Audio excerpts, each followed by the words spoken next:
सावन के महीने में केसरिया कपड़े पहने बिना चप्पल जूतों के बोल बम का नारा लगाते हुए कांवड़ियों को जल ले जाते आपने जरूर देखा होगा।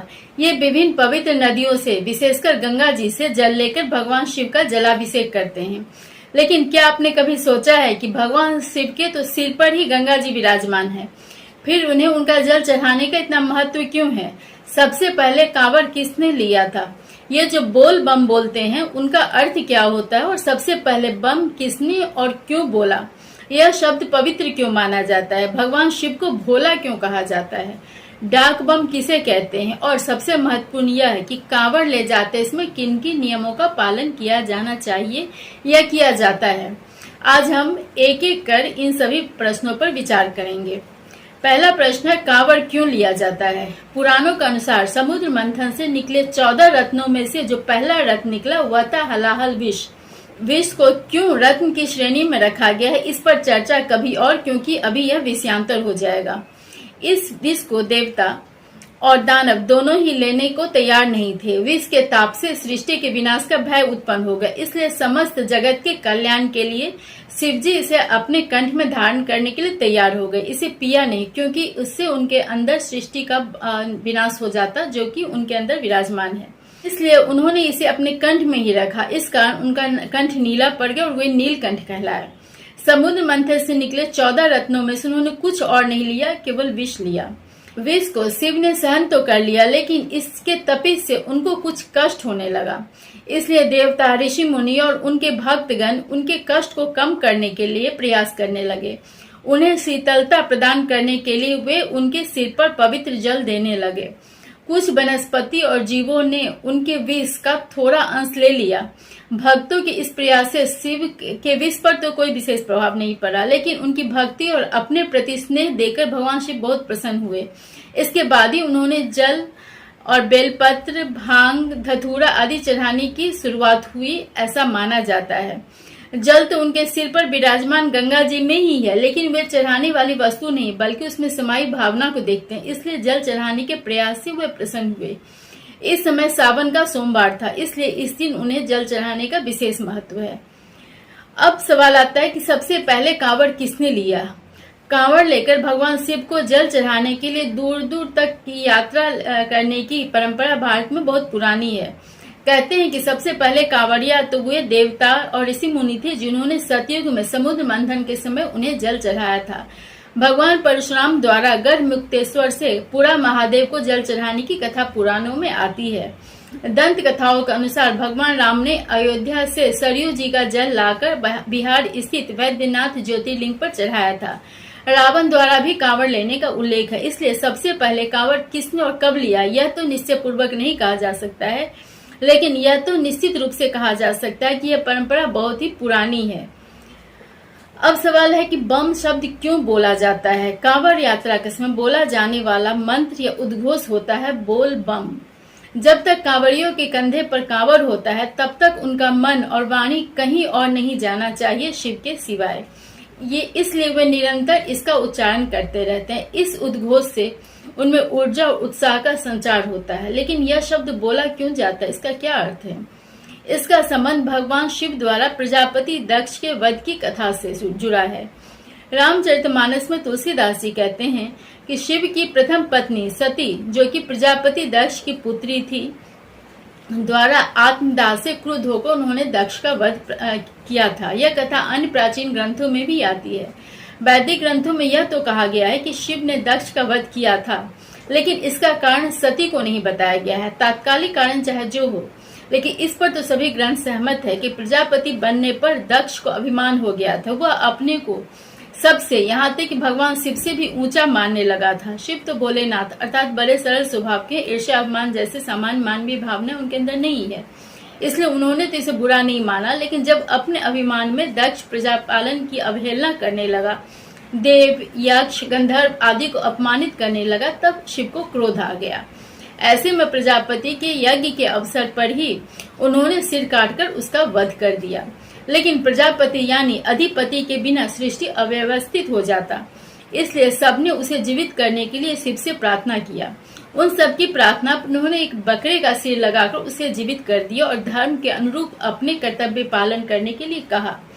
पुनर्जीवित होने पर दक्ष को अपने कार्यों पर पश्चाताप हुआ। साथ ही उसने यह भी रियलाइज किया कि शिव की शक्ति के समक्ष उसकी शक्ति कुछ भी नहीं है।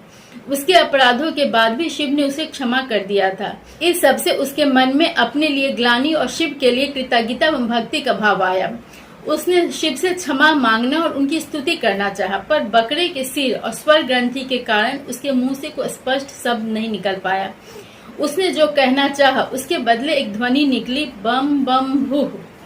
यहाँ यह स्वाभाविक सा प्रश्न आता है कि शिव ने भगवान गणेश को भी तो हाथी का सिर लगाकर पुनर्जीवित किया था, पर उनके स्वर के साथ ऐसी समस्या नहीं हुई, फिर दक्ष के साथ क्यों?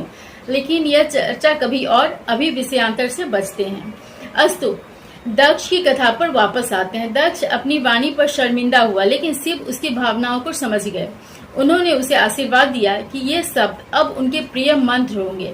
इस शब्द के उच्चारण के बिना उनके पार्थिव लिंग की पूजा या अन्य पूजा पूर्ण नहीं होगी, इसलिए इसकी शक्ति पवित्र शब्द ओम की तरह ही होती है। कुछ विद्वान बम बम भूह का अर्थ लगाते हैं कि शिव सर्वव्यापी है। भू का उच्चारण अक्सर दोनों गालों पर हाथ लगाकर इस तरह किया जाता है। यह बकरे की कथा की याद दिलाता है। इसलिए शिव की पूजा के बाद बम बम भू शब्द बोला जाता है। गंगाजल ले जाते समय कांवड़िए बम या बोल बम का नारा लगाते हुए चलते हैं। वे एक दूसरे को नाम से नहीं बल्कि बम कहकर ही संबोधित करते हैं, जिसका आशय यह है कि वे संसार को शिवमय देखते हैं। अब एक प्रश्न और है कि भगवान शिव को भोले क्यों कहा जाता है? कुछ सोशल मीडिया पोस्ट में कहा जाता है कि राक्षस लोग भगवान शिव को ठग लेते थे, इसलिए उन्हें भोला कहा जाता है, लेकिन यह बिल्कुल ही गलत है। ये लोग शायद भोले और बेवकूफ में अंतर नहीं जानते हैं। शिव तो आदि गुरु एवं जगत गुरु हैं, उन्हें कौन बेवकूफ बना सकता है भला? वास्तव में वे भोले इसलिए हैं कि वे शुद्ध चेतन तत्व हैं। अभिमान, राग, द्वेष, लालच, जिनसे देवता भी नहीं बच सकते, ये मानवीय कमजोरियां हैं, का भी उनमें लेस मात्र नहीं है। वे तो परम योगी हैं। वे सब कुछ करने में और सब कुछ जानने में सक्षम हैं, लेकिन वे अपने लिए कुछ नहीं चाहते, इसलिए केवल जल, फूल, पत्तों से ही भी खुश हो जाते हैं। उन्हें भोग, आभूषण आदि की भी जरूरत नहीं है।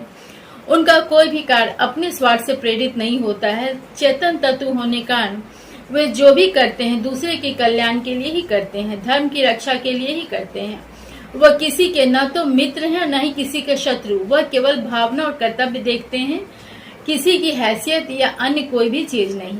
एक शब्द आपने अक्सर सुना होगा, डाक बम। तो डाक बम किसे कहते हैं? डाक बम वैसे कांवड़ियों को कहा जाता है जो बिना विश्राम किए जल लेकर अनवरत चलते हुए शिव को वह जल अर्पित करते हैं। अब आते हैं सबसे अंतिम और सबसे इम्पोर्टेंट सवाल पर। कांवड़ ले जाते समय किन किन नियमों का पालन किया जाता है या किया जाना चाहिए?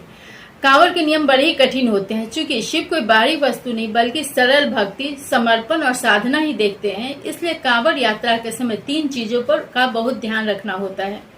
पहला, पवित्रता। यह शरीर और मन दोनों का ही होता है। इस दौरान भोजन, वस्त्र आदि सब कुछ शुद्ध होना चाहिए। अगर वॉशरूम यूज करते हैं तो उसके बाद स्नान करना होता है। जूठा मुंह नहीं होना चाहिए। सात्विक भोजन के बाद कुल्ला कर, स्नान कर, फिर आचमन कर, शुद्ध वस्त्र पहनकर कांवड़ उठाना होता है। कुछ लोग समझते हैं कि चूंकि शिव को भांग प्रिय है इसलिए यात्रा के दौरान भांग पीना निषेध नहीं है, लेकिन ऐसा नहीं है। इस दौरान किसी भी तरह का तामसिक भोजन, नशा वाली चीजें, बीड़ी, तंबाकू, सिगरेट आदि का बिल्कुल ही उपयोग नहीं करना चाहिए। दूसरा है एकाग्रता और समर्पण। कांवड़ यात्रा एक साधना है। जब तक कांवड़ कंधे पर होता है तब तक मन और वाणी शिव को छोड़कर कहीं और नहीं जाना चाहिए। इसलिए शरीर यात्रा में और वाणी बोल बम में रत होना चाहिए। आपस में बात करना, संगीत बजाना आदि वर्जित है। शिव भजन गा सकते हैं, पर तब जबकि भोजन विश्राम के लिए कहीं रुके हुए हो। यात्रा के समय संगीत, जैसा कि आजकल अक्सर लोग करते हैं, वर्जित है, क्योंकि इस समय शिव नाम सुनना नहीं बल्कि जपना आवश्यक है, ताकि वाणी, कान और मन सब शिव में लगा रहे। यानी हमारी सारी कर्मेंद्रियां और ज्ञानेंद्रियां शिव में ही लीन होनी चाहिए। तीसरा, पाप से दूरी। तीर्थ में या तीर्थ यात्रा के समय किया जाने वाला कार्य, चाहे वह पाप हो या पुण्य, कई गुना अधिक फलदायी होता है। इसलिए इस समय क्रोध, लोभ, ईर्ष्या आदि भावों से बचना तो आवश्यक है ही, साथ ही यह भी ध्यान रखना चाहिए उनके कारण किसी को असुविधा न हो। अगर भूल से भी किसी को हानि या दुख पहुंचता है तो पुण्य तो नहीं मिलता, उल्टे पाप कई गुना बढ़ जाता है कि यह पाप कांवर को साक्षी रखकर किया गया है। अगर किसी लगे कि वह साधना नहीं कर सकते हैं, अपनी इच्छाओं या भावनाओं पर उनका नियंत्रण नहीं है, मन एकाग्र नहीं हो सकता है, तो वह घर में रहकर शिव का पूजन और जप करे, कांवर को साक्षी रखकर पाप न करे। शास्त्रों में ऐसा विधान किया गया है।